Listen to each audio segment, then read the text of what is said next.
첨삭하면서도 내가 몇 명한테는 이제 얘기도 조금 더 자세하게 했는데, 여러분들 이제 문제 풀다 보면은 실제로 답안 작성에 대해서 안 해본 친구들은 잘 모르는데, 내가 이 문제를 풀 수 있다 없다의 문제를 넘어서 특정 문제에 대한 답안 작성 서술을 할 내용을 실제로 필기를 하는데, 글씨를 어느 정도 속도로 쓸 줄 아는 친구들도 있지만 유독 느리게 쓰는 친구들은 내가 별말 안 쓴 것 같은데도 시간이 굉장히 많이 흘러가 있는 경우가 있어요. 그래서 여러분들이 실제 시험장에서 이만큼 시간 동안에 문제 풀면 되는구나, 아, 몇 문제 안 되는데 100분 동안에나 풀라고 그러네, 뭐 이런 것들 절대로 그거 가지고 안심하면 안 되고, 이걸 내가 쓰는 속도까지 고려해서 이 정도 시간 안에는 어느 정도 마무리를 해야 되고 다음 문제도 넘어가야 된다라는 것들, 그런 거 견적이 좀 나와야 되기 때문에, 그래서 답안 작성 충실하게 꼭 써보는 거, 요거 연습이 필요하고요. 그리고 연결해서 얘기를 하는 건데, 여러분들이 그래서 답안 작성을 하다 보면은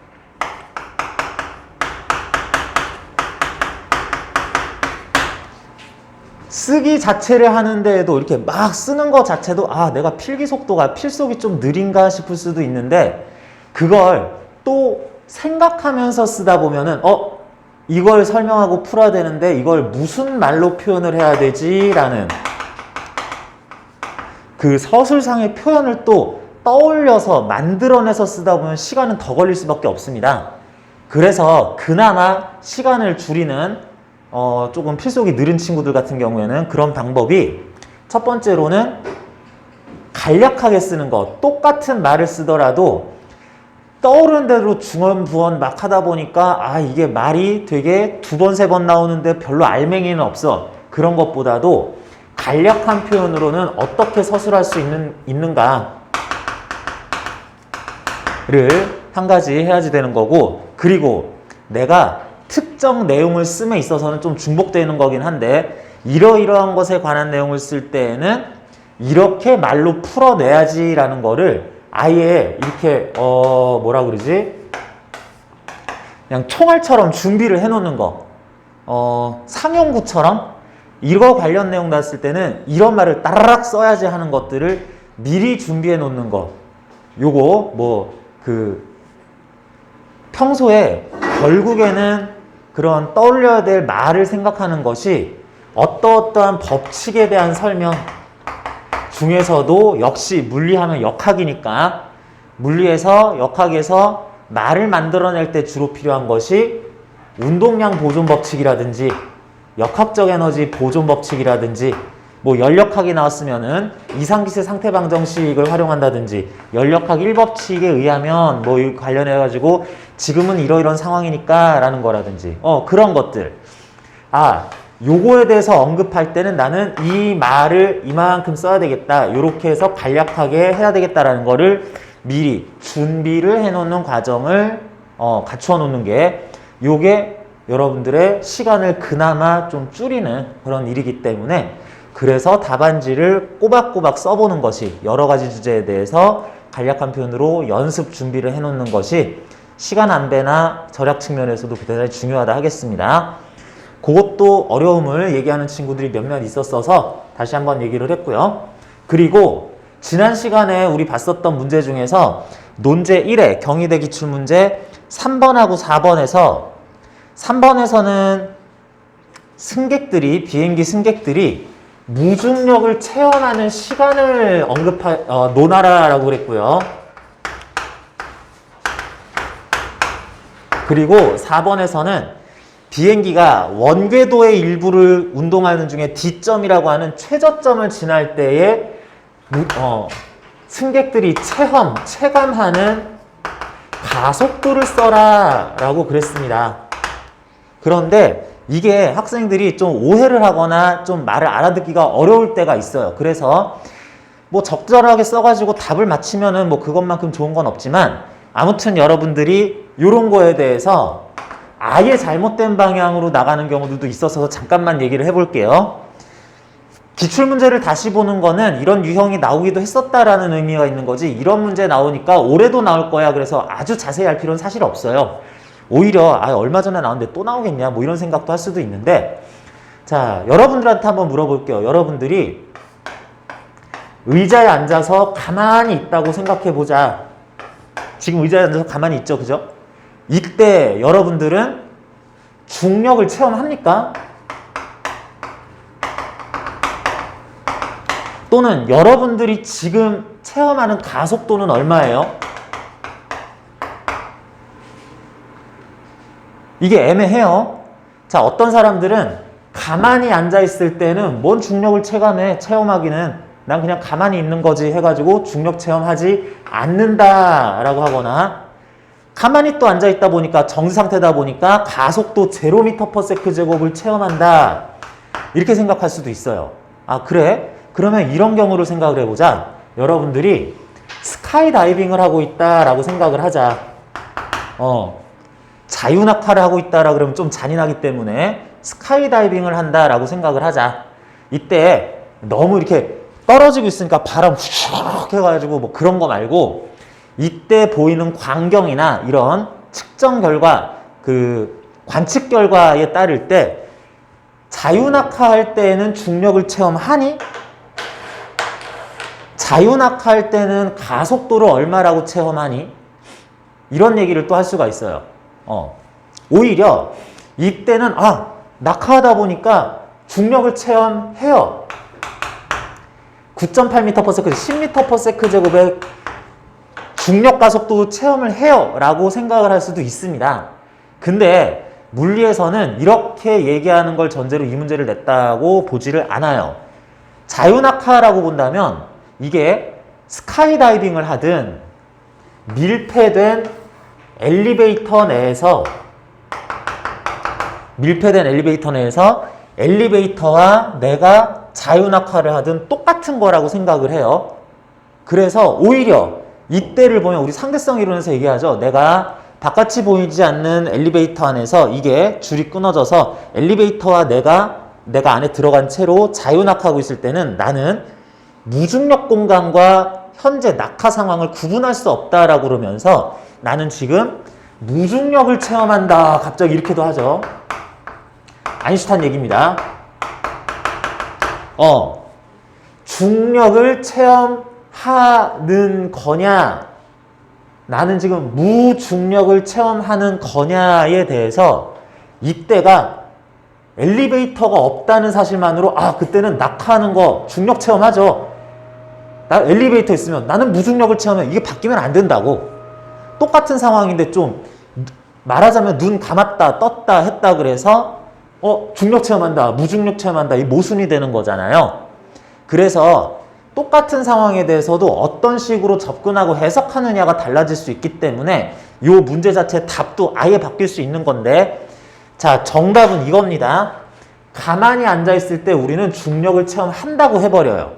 그렇기 때문에 중력을 체험하기 때문에 중력 가속도 10m/s 제곱도 체험을 하는 게 돼버립니다. 무슨 얘기냐면 정지해 있지만 나는 10m/s 제곱이란 가속도를 체험한다라는 약간 모순돼 보이는 결론이 나오는데, 이게 체험이라는 말에 여기서 쓰이는 용법이 그래서 그렇다라는 겁니다. 그래서 이걸 좀 쉽게 얘기하면은, 일단 서술은 힘들어도 답은 맞힐 줄 알아야 되기 때문에 이렇게 생각을 하자. 내가 항상 발밑에는 체중계를 딛고 서 있다라고 생각을 합니다. 그런데 내가 지금 땅바닥에 정지한 상태로 체중계를 딛고 서 있다라 그러면은 나한테는 중력이 작용한다, mg. 그러면서 체중계 윗면하고 접촉해 있는 부분에서는 수직항력이 위로 발생을 한다. 근데 그 결과 내가 정지 상태를 유지하고 있으면은 내 체중계가 나한테 가하는 n 수직항력이 중력과 같은 크기일 것인데, 그때 내가 체험하는 중력은 체중계에 나타난 숫자다라고 생각을 하자. 요 수직항력. 요거라고 생각을 해서 나는 그때 중력을 체험하는 거고, 중력이 있지만 있는 거고 맞고요. 근데 수직항력도 있으니까 효과로서는 상수에 대해서 나타나지 않는 것 같지만 그게 체험이 되는 거다라고 하자. 마찬가지로 그러면은 내가 자유낙하를 하는데 스카이다이빙을 막 이렇게 하는 게 아니라 똑바로 서서 스카이다이빙을 한다라고 생각해요. 어떻게? 발 밑에다가는 체중계를 달고 스카이다이빙 자유낙하를 하고 있다고 생각을 하자. 그럴 때에는 내가 자유낙하하고 있을 때 체중계 윗면으로부터 받는 수직 항력은 몇 뉴턴이에요? 0뉴턴이죠? 그러다 보니까 0뉴턴이 표시된다 체중계에. 그러면은 나는 지금 전체적으로 중력을 느끼지 못하는 거다라고 해석을 해버립니다. 이런 식으로 중력을 받아서 진짜로 가속되고 있지만 체험하기로는 오히려 요거라고 생각하면은 무중력 상태인 것처럼 보인다라는 식으로 해석을 하자는 얘기예요. 그게 여기에서 얘기하는 거기 때문에 4번 문제에서도 특히 내가 비행기를 타고 비행기가 원호를 따라가는 등속 원운동을 순간 180m/s로 하는 순간에 요 안에 비행기 안에 나는 역시 체중계 위에 올라가 있다라고 했을 때 내가 체험하는 가속도는 얼마냐 그러면 똑같은 논리에 의해서 체중계에 표시된 눈금, 체중계에 걸리는 체중계가 나한테 가는 수직항력을 나의 질량으로 나눈 크기의 가속도를 체험한다 라는 식으로 좀 해줘야 되겠다. 그래서 내가 그렇게 비행기 안에 있지만 등속 원운동하고 있을 때 이러이러한 구심력 조건이 있어야 되고 실제로는 중력과 수직항력의 합력이 이렇게 돼야 된다면 여기 체중계에 나타나는 요 숫자 크기는 표시돼야 되는 계산 결과 나타나야 되는 구심력 거기에다가 중력하고 수직항력의 합이 요거 됐었으니까 요 숫자 값이라는 거는 중력을 여기에다가 중력만큼을 더한 힘이 가해지고 질량으로 나누면 그만큼 구심 가속도라고 부르거나 체험 가속도라는 것이 나타나게 된다. 뭐 이런 논리로 설명을 하게 됩니다.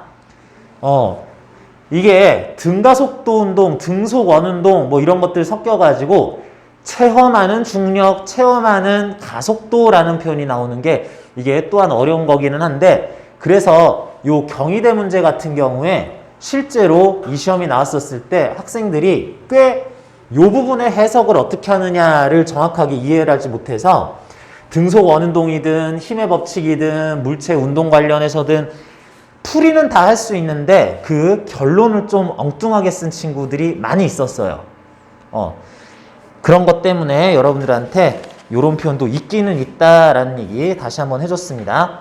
그리고 여러분들 몇몇 학생들이 지금 이것도 또 그 수업 자료 검토하다가 또 풀어본 친구들이 있어서 이거 뭐 문제가 있는데요 그래가지고 여러분들 뒤에 이제 설명 자료들 쭉 보다 보면은 중간중간에 예제 문제들도 있고요. 뭐 33쪽, 뭐 34쪽 요런 데 예제 문제도 있고 35쪽부터는 번호가 붙어 있는 객관식 문제도 있는데 요거는 이 파트가 일단 우리 그 역학 부분에 대해서 어느 정도 설명하는 논제에서 다루다 보니까 관련한 연습 문제 조금 나와 있는 것들 내가 좀 추려놨는데 내가 이거 이제 편집하는 과정에서 그 문제에 따라서 주석으로 돼 있는 답이 딸려 나오는데 이게 약간 꼬여가지고 1번 문제 같은 경우에 뒤에 41쪽에 정답 보면 이상한 게 나와 있는데 요거는 진짜로 좀 잘못된 거고요.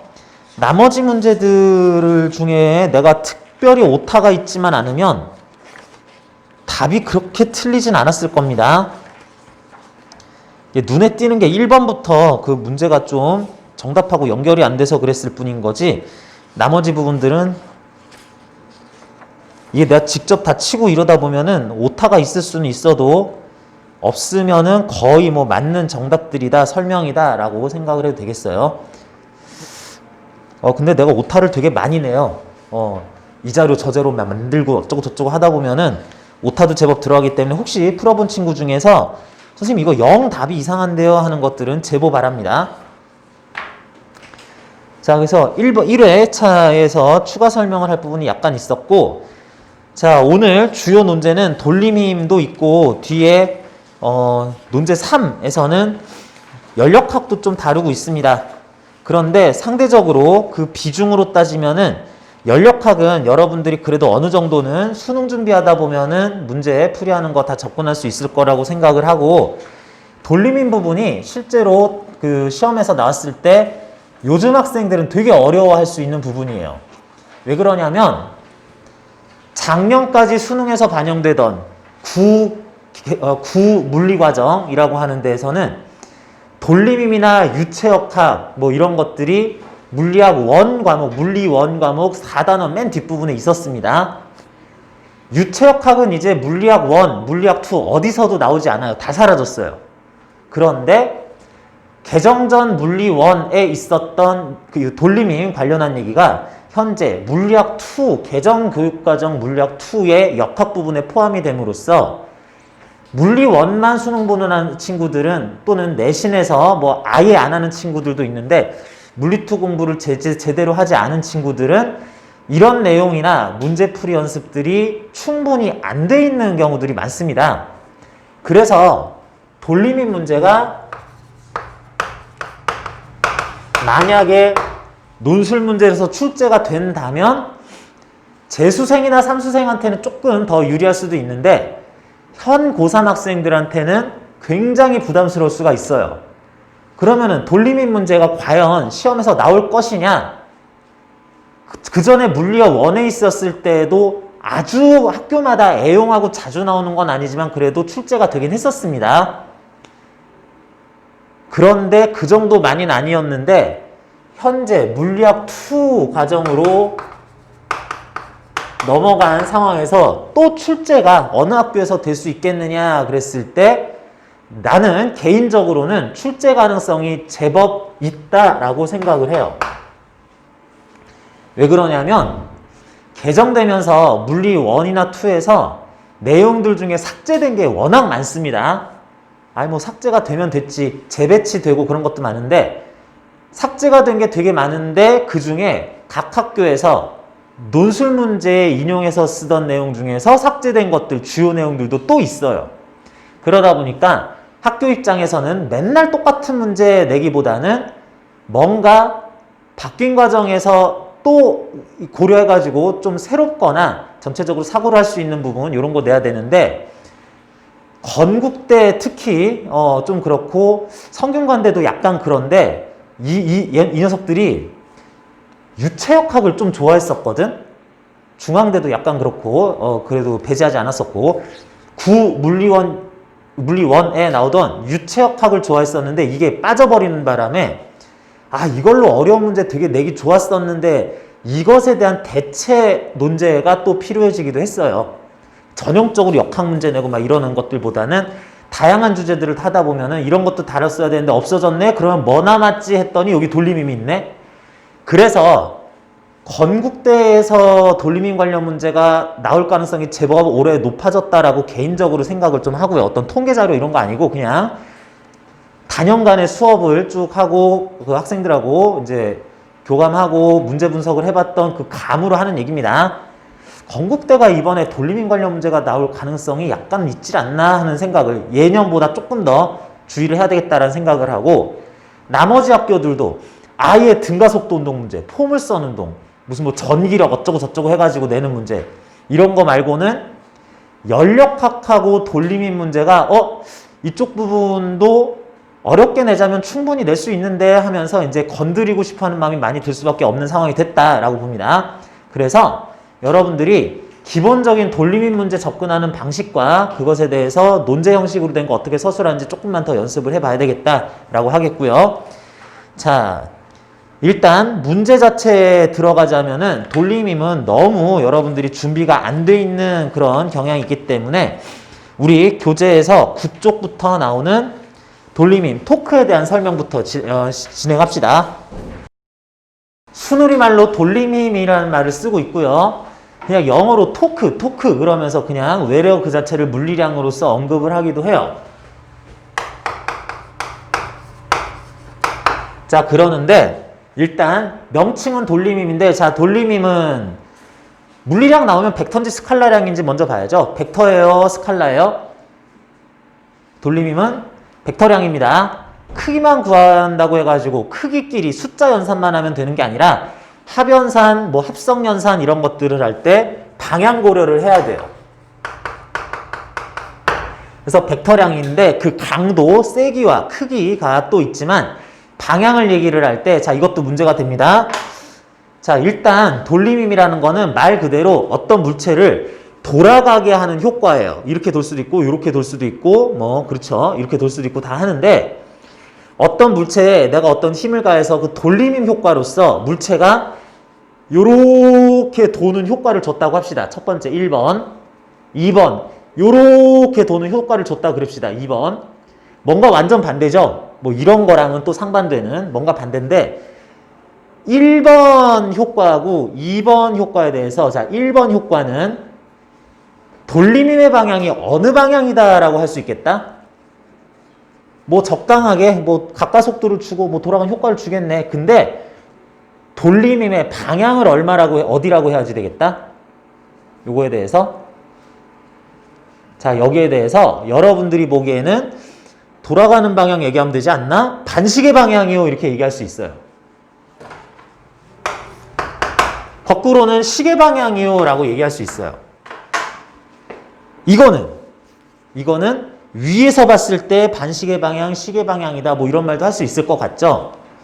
그렇게 보는 시선의 방향에 따라서 방향 얘기를 할 수도 있을 것 같기는 한데 이게 원칙적으로는 물리에서는 이렇게 표현하지 않습니다.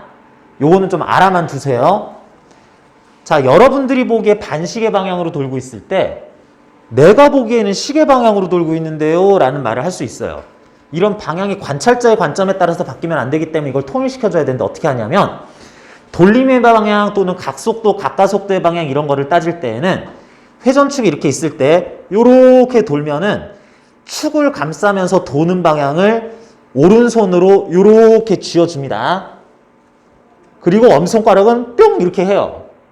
그랬을 때 현재 엄지손가락이 가리키는 방향을 지금 얘가 가지는 각속도 방향, 가까속도 방향 또는 돌림힘 방향이라고 정해버려요.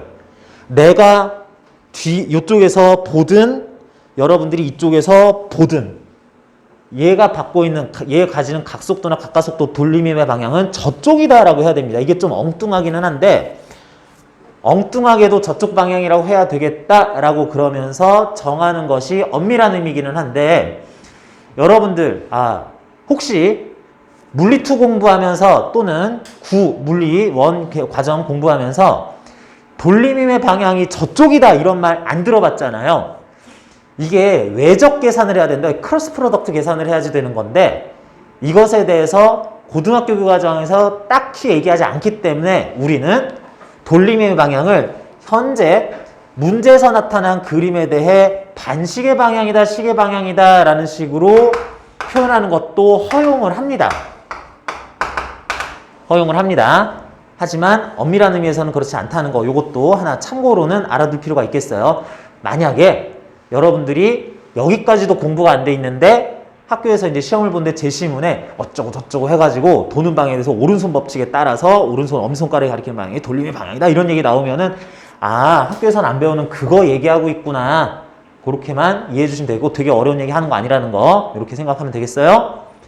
자 그리고 돌림힘이라는 것이 말 자체에서 앞에서 어제 봤던 내용에서도 구심력이라는 말도 나왔었던 것처럼 돌림힘이라는 식으로 나오는 바람에 이게 힘과 같은 의미, 힘의 일종이지 않나 생각할 수 있는데 전혀 아닙니다. 돌림힘이라는 것은 기본적으로 단위 자체도 뉴턴미터 단위를 쓰면서 표기를 토크, 그리스 문자 타우로 해가지고 표시를 할 건데 요거는 힘의 일종이 아니라 힘의 효과이다.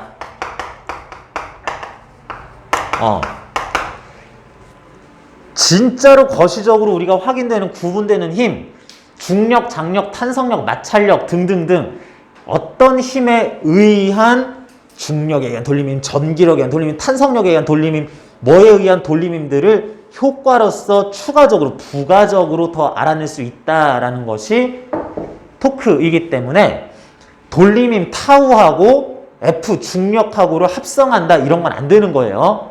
그건 안 되는 겁니다.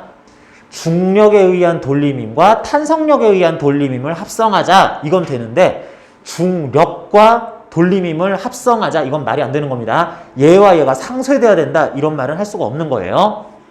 자, 그러는데 자, 기본 모양부터 해가지고 이제 볼 건데요.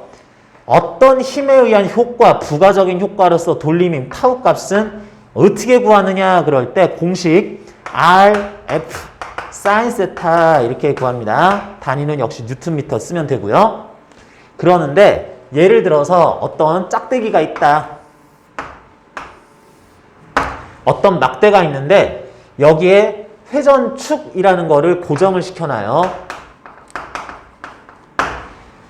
이걸 너무 꽉 끼워 넣으면 안 되는 거고 길다란 모양의 막대를 한쪽에다가 축을 이렇게 앞점 같은 걸 꼽아서 딱 꽂은 다음에 이게 끼릭끼릭끼릭끼릭 이렇게 움직일 수 있게 해요.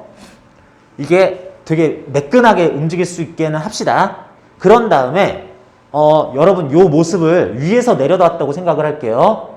손 놓으면 이게 툭 떨어지는 거 아니고 나철없는 면에다가 위에서 내려다본 모습으로 이렇게 막대를 놨다고 생각했을 때 이거를 내가 요렇게 밀거나 요렇게 밀면 이게 돌아가겠죠. 자, 요렇게 밀거나 아니면 요렇게 잡아 당기면 돌아갈 텐데 그렇게 해서 내가 밀거나 당기는 힘을 이 지점에서 한 요쪽으로 가했다라고 생각을 해보자. 적절하게 F뉴턴을 10뉴턴, 50뉴턴 뭐 이런 거를 여기를 잡고 이쪽 방향으로 당겼다라고 하자. 이렇게 당기면 더 잘 돌아가겠지만 이렇게 당겨도 어느 정도 이렇게 돌아가긴 하겠죠. 그럴 때 이 지점을 힘의 작용점이라고 하고요. 내가 현재 힘을 가한 작용점으로부터 회전축까지의 거리가 R미터였다라고 하자.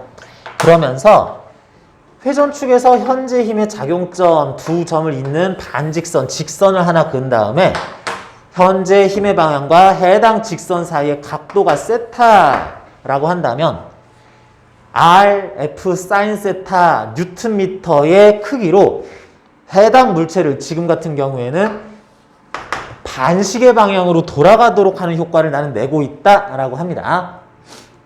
자, 그러다 보니까 내가 똑같은 힘을 같은 각도로 회전축에서 가까운 부분에서 가할 때, 먼 부분에서 가할 때 R값이 작을 때보다는 클 때 돌림힘이 커지는데 그러면 돌림힘이 커지게 되면 해당 물체를 내가 더 이런 힘을 가지고 수월하게 돌릴 수가 있겠다라는 느낌으로 생각을 하면 되겠어요. 똑같은 1뉴턴 가지고 여기서 돌리려고 그러면 잘 안 돌아가 하는데 여기서는 1뉴턴 줬더니 사사사삭 이렇게 돌아가는 효과가 나타난다. 그럴 때 사용하는 게 돌림힘입니다. 그런데 이게 돌림힘 구하는 원초적인 방법이에요. 아주 본질적인 방법인데 이렇게 해서 문제를 항상 푸는 게 아니라 오히려 이 방법을 잘 안 씁니다. 돌림힘 공부해보거나 토크 문제 풀어본 친구들은 내가 이렇게 해서 구하는 줄 알았는데 사실은 이렇게 안 하고 있는 경우가 훨씬 많아요. 자, 무슨 얘기냐면 이런 생각을 해봅시다. 힘은 어디에서 어느 각도로 작용하는지 다 알고 있어요. 그런데 내가 돌림힘 크기를 구하고 싶은데 R값이나 세타 값을 정확하게 구할 수 없어. 그럼 안 되는데 싶은데 자, 이런 생각해 봅니다. 해당하는 회전축 말고 힘이 작용하는 작용점에서 이 힘에 대한 건 이 작용점에서 이 점을 지나면서 힘의 방향에 나란한 연장, 직선을 한번 만들어 봐요. 이런 직선이 있다 생각하자. 그랬을 때 이 가상의 직선과 회전축 사이의 최단거리 R'을 구해봅니다. 이 최단거리, 가상의 힘의 작용점을 지나면서 힘의 방향을 따르는 가상의 직선과 회전축으로부터의 최단거리 R'은 얼마? 이게 얼마? 이게 R 사인 세타죠? 여기서 이렇게 하니까 우리가 원래 알아야 되는 세타 엇값 R 사인 세타가 R'으로 이렇게 계산되기 때문에 굳이 R값, 원초적인 R값이나 세타값을 직접은 몰라도 오히려 R'이라는 저런 값을 더 쉽게 구할 수 있다면 R'의 F를 그냥 곱한 크기가 이 힘에 의한 돌림힘 크기다 라고 생각을 하자. 이 방법을 사실은 실제로 문제 풀 때는 훨씬 많이 씁니다. 자, 돌림힘 평형 관련한 문제를 한번 풀어보기 위해서 10쪽에 나오는 예제 문제 10쪽부터 11쪽까지 좀 기본 유형의 예제 문제가 몇 개 있는데 이 중에서 몇 개만 연습을 한번 해볼게요. 일단은 1번도 풀고는 싶은데 1번 말고 거의 유사한 문제가 이제 4번인데 4번 먼저 풀어보겠습니다. 4번이 눈에 더 확 띄어요. 자, 4번 문제 천장에 줄이 딱 한 줄 달려 있고요. 밑에 막대가 하나 이렇게 있어요. 막대 자체는 질량도 무시하고 어쩌고저쩌고 할 거기 때문에 뭐 크게 신경 쓰지 않아도 되는데 이쪽 끝에 4m 떨어진 지점에다가 줄을 하나 더 달아서 10kg짜리 물체를 달아 놓을 거고요.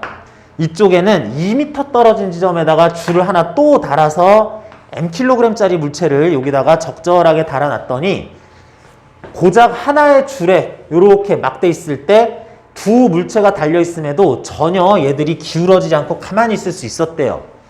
그러려면 여기에 달아놓을 물체의 mkg 질량은 얼마였어야 되느냐 물어보는 문제인데, 자, 요거를 요렇게 봅니다. 야, m 얼마여야 되냐? 얼마여야 돼요? 20이면 되겠죠? 요거는 여기를 축으로 해서 여기를 회전축으로 해서 돌아가지 않으려면 4대2 1대2 거리를 가지는 지점에 질량을 요거는 2배 크게 요거는 그 절반인 거 달아도 괜찮다라는 소위 지렛대 원리라는 거 초등학교 때 배우기 때문에 이 정도는 쉽게 풀 수도 있지만 정답을 구하는 게 문제가 아니라 여기에다가 돌림힘을 어떻게 적용하느냐라는 거를 얘기하기 위해서는 예를 들면 이렇게 푼다라고 보면 되겠습니다. 자, 여기에서 내가 물체를 하나로 볼 수 있는 거 덩어리를 하나 잡을 거예요. 뭐냐면 막대와 아래로 늘어뜨려진 줄과 그 밑에 달려있는 물체까지를 하나의 물체로 볼 겁니다. 여기에서 하나의 물체로 본다라는 거는 그 물체 내부에서 작용하는 내부 구성 물체끼리에 작용하는 힘은 굳이 알 필요 없다라는 뜻이에요. 내가 여기 서 있는데 누가 내 팔을 잡고 손을 잡고 저쪽으로 당긴다라고 생각을 해보자. 누가 나를 이렇게 당겼어요. 그랬을 때 이렇게 얘기하죠. 누가 나를 당겼다라고 얘기하죠. 근데 사실 나라는 건 뭐예요? 나라는 거는 여기 뼈들이 있고 손목 부분에 관절과 인대 힘줄도 있고 여기 팔뼈도 있고 팔꿈치도 있고 어깨도 있고 그 사이에 일종의 줄 같은 장력 역할, 탄성력 역할하는 근육과 뼈와 인대와 힘줄 이런 게 그 각각의 사물을 연결하고 있는 것 뿐인 거죠. 그런데 이걸 보고 저기 있는 사람이 나의 팔뼈를 잡아당겼더니 팔뼈 또는 피부를 잡아당겼더니 그 뼈가 그 상완에 또는 어깨에 인대에 장력이 걸려서 몸통을 당기고 그래서 갈비뼈 척추가 당겨지고 여기 달려있는 두개골이 당겨져 가지고 이것도 가속되고 저것도 가속돼 이렇게 안 하잖아. 여기 인대에 걸리는 장력, 힘줄에 걸리는 근육에 걸리는 탄성력 됐고 그냥 제가 나를 당기잖아 이렇게 해도 되는 거잖아요. 그래서 하나의 물체로 본다라는 것은 그 내부적 물체끼리 주고받는 힘은 계산해서 좀 배제하자. 복잡하니까 이렇게 본다는 뜻입니다. 그래서 내가 물체를 막대와 물체 2개, 그 사이에 연결된 2개의 줄까지 본다는 거는 내부를 구성하는 줄이 막대에 줄이 물체가 하는 장력이나 줄이 물체에 줄이 막대가 하는 장력이나 이런 것들은 고려하지 않겠다는 뜻입니다. 하지만 10kg짜리 요 것의 질량 중심 부분에서 작용할 지구가 이 물체에 작용하는 중력 100N은 요거는 무시할 수 없죠. 이건 고려를 하지 않을 수 없습니다. 요 부분은 또 mkg, 여기는 10kg, 여기는 또 다른 질량, 없거나 다른 질량이니까 요곳에 요 중심 부분에서, 질량 중심 부분에서 지구가 요 부위에다가 작용하는, 지구가 물체에 작용하는 중력 10m는 요거는 또 하나 고려를 해야 되는 거고요. 내부 물질들, 내부 물체들끼리 연결하는 줄이 걸리는 장력, 이런 건 지금 관심이 없어도 괜찮네요. 그런데 천장과 물체, 천장과 막대 사이에 연결된 줄은 하나의 물체 덩어리를 지금 안 볼 겁니다. 그렇기 때문에 줄이 막대 부분에 작용하는 장력 T뉴턴은 무시할 수 없겠어요. 자, 이렇게 했을 때 기본적으로 이렇게 힘들을 분석하다 보니까 외부에서 물체에 작용하는 힘이 위쪽 아래쪽으로 나왔을 때 물체는 낙하하지도 날아가지도 않으니까 위 아랫 방향으로의 힘이 상쇄가 돼야 되겠다. T는 10m 플러스 100 되기도 해야 되겠다. 이거는 힘의 평형에서 당연한 일이고, 두 번째로 그러면서 이 물체는 기울어지지도 않아야 되기 때문에 돌림인 평형을 나타내야 되는데, 돌림인 평형 나타내기 위해서는 각각의 힘들 T, 10m, 100의 돌림임 효과를 부가적으로 각자 다 구해줘야 됩니다. 다 구해줘야 되는데, 돌림임을 구하기 위해서는 회전축 지점을 알아야 R이든 R'이든 뭐를 구하잖아. 그래서 회전축 어딨니? 그랬더니 회전축 여기 있는데요 할 수 있죠. 만약에 이게 질량이 좀 너무 크거나 너무 작으면은 이렇게 기울어질 거니까 여기다 잡는 게 합리적이긴 한데, 사실은 회전축은 아무데나 잡아도 괜찮기는 해요. 그렇긴 한데, 어쨌거나 이 지점을 회전축으로 본다라 그랬을 때 봅시다. T, 장력, 적당한 크기에 의한 돌림임 봤더니 여기에서 줄이 달려 있어서 가해지는 장력 방향, 요 지점하고 회전축은 똑같은 지점이니까 R 값이 제로니까 요거는 0Nm라고 그냥 해버리고요. 두 개가 중요하네. 자, 봅시다. 100N 먼저 할까요? 이 지점에서 작용하는 아랫방향으로의 중력에 의한 여기를 회전축했을 때 돌림임은 몇 Nm? 몇 Nm? 400이에요. 왜 400이에요? 400. 왜? 자, 원래는 이렇게 해야 됩니다.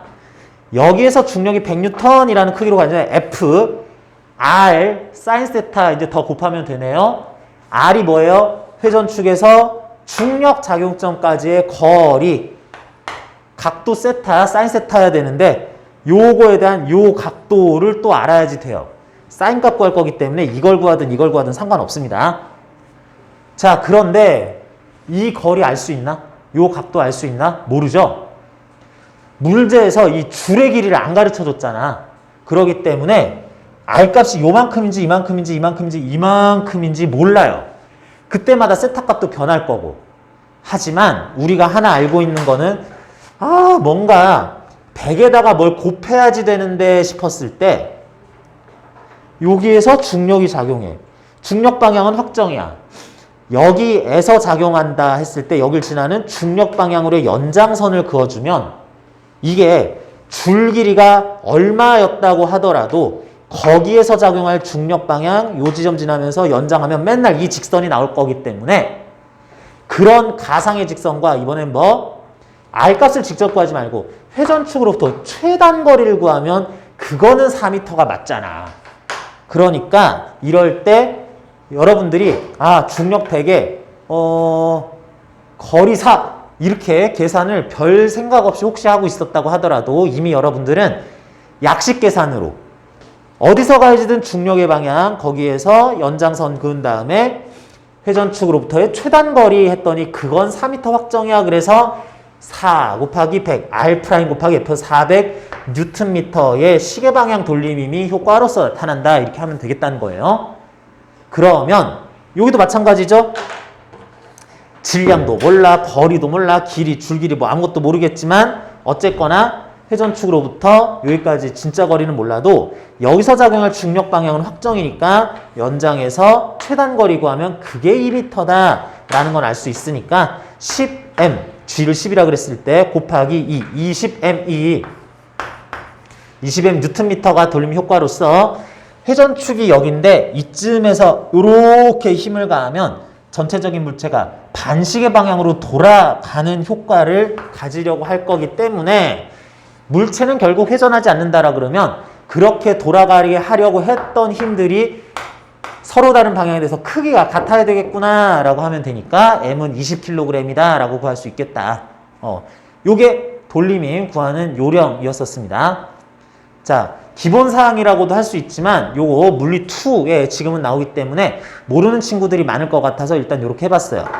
자, 조금 더 어려운 문제도 풀어보는 것도 필요하긴 한데 실제 논제는 상당히 어렵기 때문에 까다로울 수 있기 때문에 그런데 여러분들은 그래도 연습 하나만 하고 갑시다. 10쪽에 연습 문제 요것 중에서 3번 문제 한번 풀어볼게요. 밀도가 균일하고 그 두께 같은 건 좀 무시할 수도 있을 적절한 판자 5kg짜리 위에 양 끝에 50, 20kg짜리 물체가 있고 전체 6m 중에서 1m, 오른쪽 끝에서 2m 그런 지점에 받침대 두 개가 물체를 상당히 안정적으로 받치고 있는데 각각의 받침대가 안정적으로 받치긴 하지만 각각 받침대가 떠받치는 힘의 크기는 다를 수도 있다. F1과 F2 구해봐라 하는 문제입니다. 자, 여러분 한번 문제풀이 시간 제법 가져봤는데 얘기한 것처럼 이 정도 이론 설명한 다음에 갑자기 이거 풀어봐 이러면은 정말 무리기는 하고 이 정도 풀어본 다음에 또 논술 문제, 이거 실전 문제 답안 작성해봐 그러면 진짜 그거는 말도 안 되는 일일 것 같이 보이기는 해요. 그런데 급하니까 좀 그렇게 하는 거라는 거 계속 얘기합니다. 자, 여기 보면은 땅바닥 위에 아주 이렇게 예쁜 뾰족한 받침대 있고요. 여기에 막대 판자 있고 위에 물체 두 개가 있는데 자, 먼저 얘기해야 될 거는 여기에서 굳이 그 힘을 구할 필요가 있겠냐라고 할 무시할 수 있을 힘들을 구분하기 위해서 어디까지를 하나의 물체로 볼지를 결정을 해야지 돼요. 자, 어디까지를 볼 것이냐? 물체와 판자와 여기 있는 물체까지를 하나의 물체로 보고요. 여기 있는 받침대까지 포함해서 물체로 보진 않을 거예요. 그렇게 보는 근거는 뭐냐라고 그랬을 때 이렇게 할 때 경우에 따라서 만약에 무슨 일이 벌어져서 예를 들면 뭐 웬만하면 지금은 그렇지 않은데 이게 너무 질량이 한쪽이 크거나 어떤 일이 벌어졌을 때 전체적으로 함께 돌아갈 물체가 누구까지냐라는 걸 생각하면 돼요. 만약에 이게 1톤짜리였다 그러면 아무리 요 받침대 두 개라도 이게 홀라당 넘어갈 거야. 여기 들뜨면서 여기가 넘어가게 될 텐데 그때 눌러서 막대 돌아가고 얘도 올라가고 받침대가 이렇게 돌아가진 않잖아요. 요 세모꼴 받침대가 이렇게 가진 않잖아. 그래서 돌아가거나 운동을 하는 데 있어서 운동 공동체가 누구냐라는 걸 기준으로 한 물체로 보게 됩니다. 그래서 받침대는 뺀 거예요. 자, 그렇게 했을 때 물체가 받는 힘이란 여기 대칭 형태로 생긴 것이면은 요 가운데에서 중력이 500N, 단면이 대칭 형태로 생겼을 때 이 물체 중앙에서 아래로 중력이 200N, 요 막대가 요 판자 자체가 질량이 또 5kg이기 때문에 요거 중앙이라고 해서 1m, 2m, 1m, 2m 할 수 있는 여기쯤이겠죠. 여기에서 50N의 중력이 작용하며 얘들에 대해서 이제 외부 물체로서 직접 접촉한 것은 여기 닿은 거, 여기 닿은 거. 그 때문에 물체가 받는 외부 물체와의 접촉으로부터 그 접합면 수직으로 받는 수직항력 N1, N2, 여기서는 F1, F2라고 표시를 했네요. 이게 수직항력이었다라고 해석할 이런 힘들이 전체 요 물체가 받는 힘이다라고 해야지 되는데, 자, 여러분들이 돌림힘 문제를 풀 때에도 항상 또 얘기를 해야 되는 게 아무 생각 없이 500, 50, 200 맞긴 맞는데 그게 여기서 작용해요 라고 하는 것은 논술 문제이기 때문에 요 한마디는 꼭 항상 짚어주면서 하자. 각각의 물체, 나름 50, 나름 판자라고 하는 것들이 밀도가 어디서나 균일하다면 현재 물체의 단면이 대칭 형태로 생겼을 때 기하학적 중심이 아니면은 요 면 단면의 중앙에서 중력이 가지고 있을 거다. 요것도 마찬가지 위에서. 그리고 요것도 판자가 단면의 모양이 이렇게 생겼는데 밀도가 균일하고 굵기도 어디서나 일정하다면 이라는 말을 써준 다음에 그래서 여기에 중력작용점을 가운데라고 찾을 수 있다. 이런 것도 꼭 한마디 필요합니다. 이렇게 생기기는 했는데 밀도가 여기가 더 커. 여기는 고무재질이고 여기는 쇠막대야. 자세히 보니까 페인트 칠해서 몰랐는데 자세히 보니까 그래. 그러면은 질량 중심 이쪽에 있겠죠.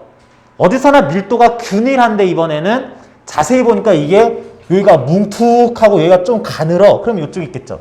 그래서 밀도가 어디에서나 균일하고 막대나 판자 모양일 경우에 두께가 일정하다.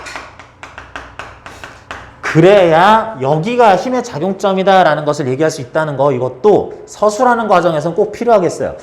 이런 거 우리 수능 문제 풀 때나 뭐 객관식 문제에서는 크게 신경 안 쓰지만 이런 언급이 꼭 들어가야 논리적 완결성이 최대한 확보된다는 거 얘기합니다.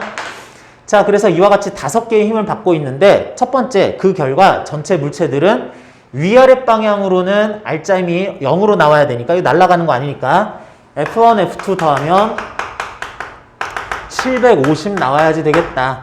자, 먼저 하나 써놓고요. 그 다음에 각각의 힘들에 의한 돌림힘 효과를 500, F1, 50, F2, 200 해가지고 각각 다 구하자 했을 때 회전축이 필요한데 회전축은 여기나 여기가 좋을 것 같은데 선생님 어디로 해야 되나요? 아무데나 해도 괜찮습니다. 근데 문제 풀 때 더 효율적으로 문제 풀 수 있는 지점들이 있긴 한데 여기서는 요 지점 둘 다 동등해요. 그래서 나는 여기를 회전축으로 잡아보고 싶어요.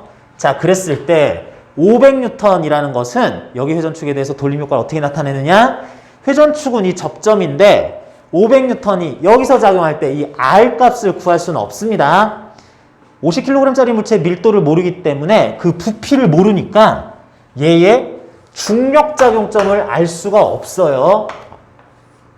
하지만 그 거리를 정확하게 지금 구할 수는 없어도 적어도 특정 지점에서 중력이 작용할 때 아래로 작용하기 때문에 연장선이 있다면 회전축과의 그런 연직 방향 연장선과의 직선과 최단 거리는 요거는 5m라는 거는 확실히 알 수 있다는 거죠.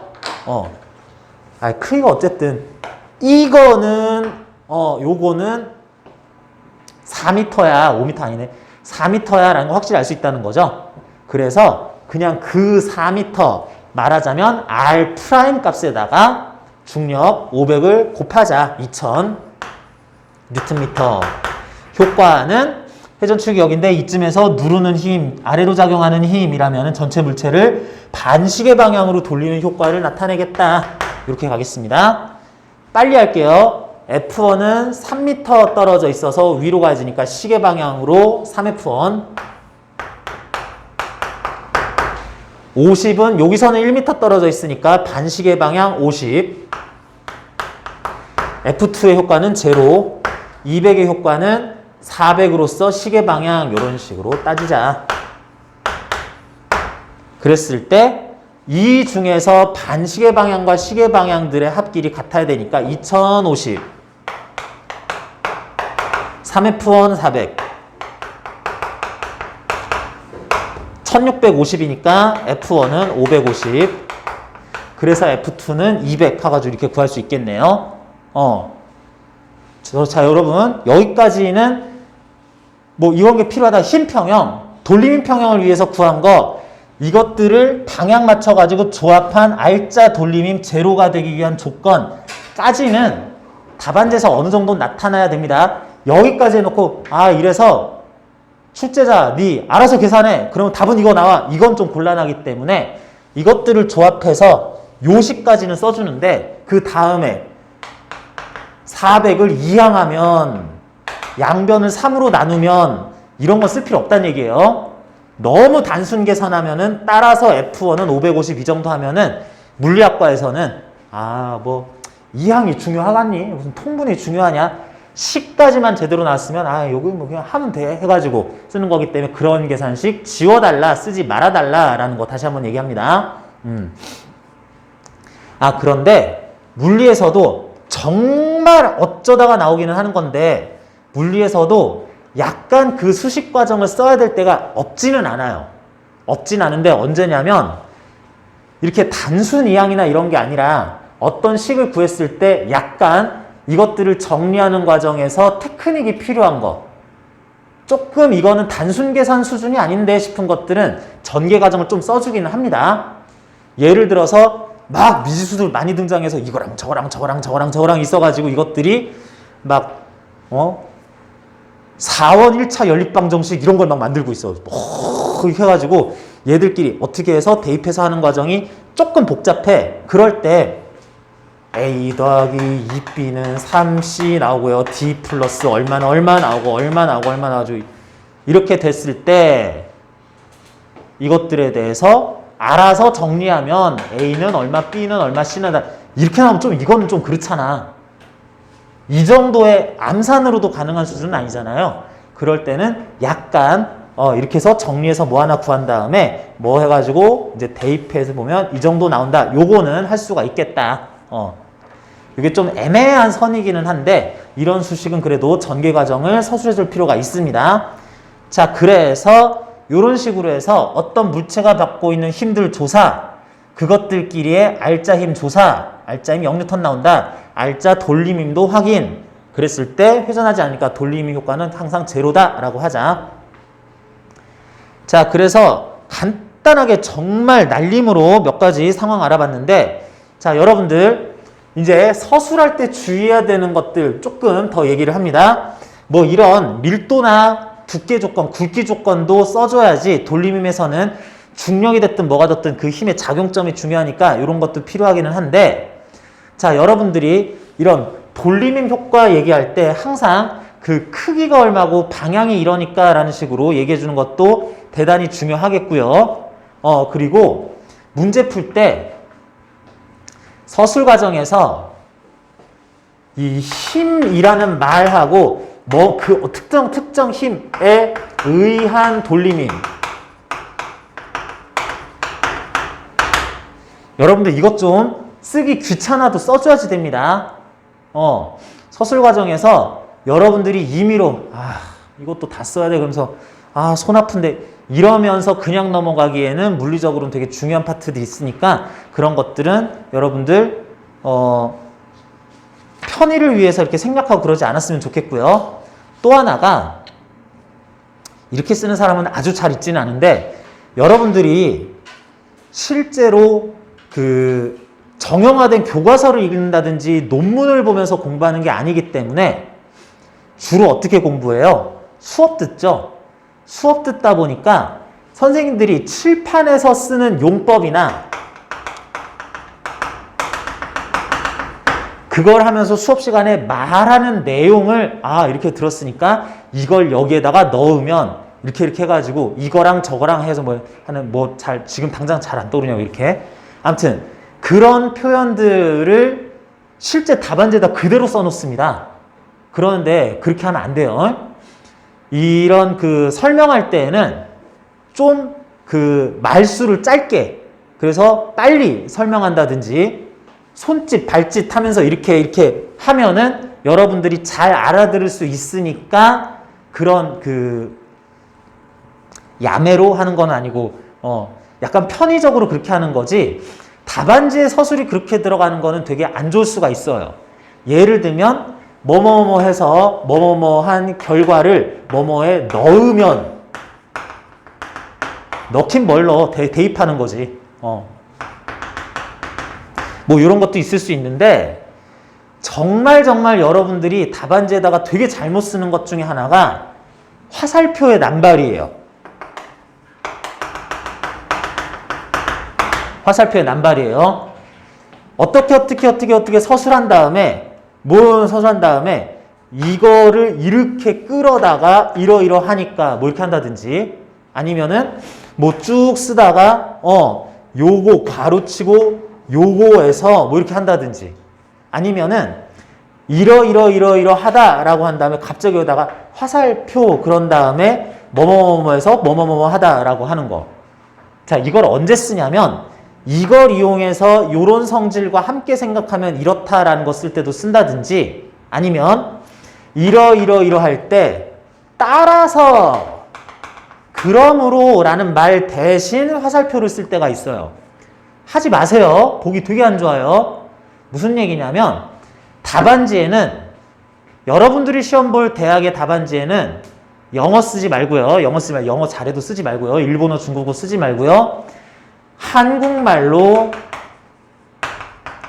정서법에 맞도록, 맞춤법에 맞도록 서술을 하든지, 자, 답안지에 들어갈 내용이에요. 서술을 하든지, 제대로 된 의미를 살려서 수식을 쓰든지, 기타 그림이나 표, 그래프를 그려서 넣을 수가 있어요.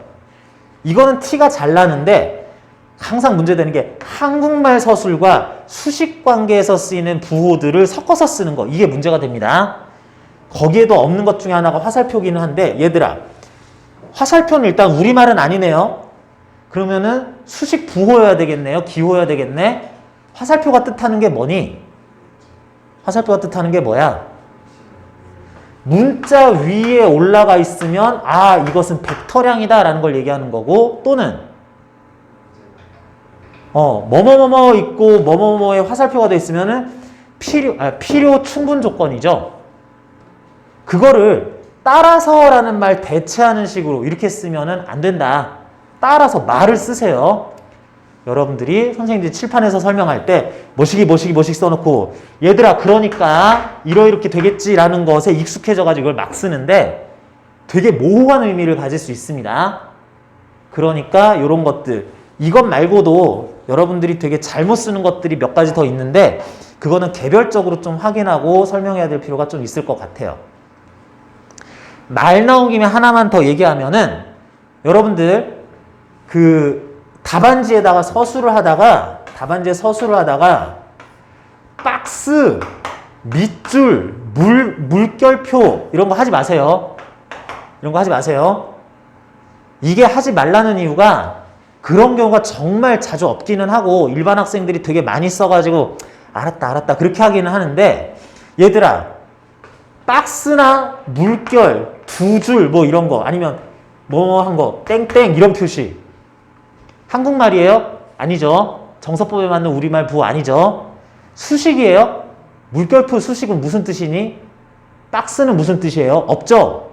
여러분들이 그냥 괜히 강조하고 싶어서 한번 이렇게 표시하는 것 뿐입니다. 그런데 이런 정식적인 표현이 아닌데 이런 것들이 자주 들어가 있으면은 정말 재수 없으면 의심받을 수 있어요. 아, 얘가 채점자랑 교감해서 얘는 물결표를 남발한다든지 문항당 물결표를 2개씩 쓴다든지 마지막 답안에는 박스 두 겹짜리를 친다든지 이렇게 해서 만점 주세요. 내가 이렇게 쓸 거야 해가지고 부정행위하는 걸로 오인을 받을 수도 있습니다. 그렇기 때문에 정말 그런 경우는 실제로는 거의 없는데 아무튼 이상하게 오인 받아가지고 떨어지면 정말 그럼 그렇잖아요. 그래서 이거 하지 마세요. 그러면 특정 서술이나 정답에 대한 강조는 어떻게 할 것인가? 아니 그냥 평범하게 서술을 해. 서술을 하다가 답이 나왔어. 그러면은 여기까지 끝난 다음에 서술 끝난 다음에 오른쪽 정렬해가지고 따라서 V는 20m/s 이렇게 하면 눈에 잘 보여요. 그 다음에 뭐 2번 문제 넘어갈 때 한 줄 띄고 2번 이렇게 해서 시작하면은 이게 안 보일래 안 보일 수가 없습니다. 이런 식으로 배열이나 한 줄 띄는 거 이런 걸 가지고 드러내는 거를 딴 부분 좀 간략하게 쓰면서 하는 거지, 이상한 표시 자꾸 하면은 정말 낮은 확률로라도 부정행위 간주될 수도 있으니까 그런 거 하지 마시고요. 주의사항에 그런 거 써놓는 학교들도 있어요. 주의사항에다가 뭐 청색 또는 흑색 볼펜만 사용하세요. 빨간색 쓰면은 안 되는데 싶은 거, 내지는 정서법에 맞는 우리말이나 수식기호 이외에 다른 표시는 하지 마세요. 이런 거. 막 별표, 막 체크 이런 거 하지 마세요 했는데 하면은 정말로 이건 내가 하지 말랬는데 탈락. 채점 안 해도 되네. 오, 이렇게 하는 경우도 있습니다. 그럴 수도 있으니까 시키는 건 그대로 유의사항, 주의사항 꼭 읽어보고 답안지 쓰라는 것도 다시 한번 얘기할게요. 자, 돌림임에 대해서 뭐 이 정도로 일단 알아봤는데, 그러면은 전형적인 문제 3쪽에 나오는 1번, 2번 앞에 제시문은 이론적인 부분에 대한 설명이고 1번, 2번 뭐 어떻게 접근해야 되는지 같이 알아보는데 요거는 조금만 쉬었다가 같이 봅시다.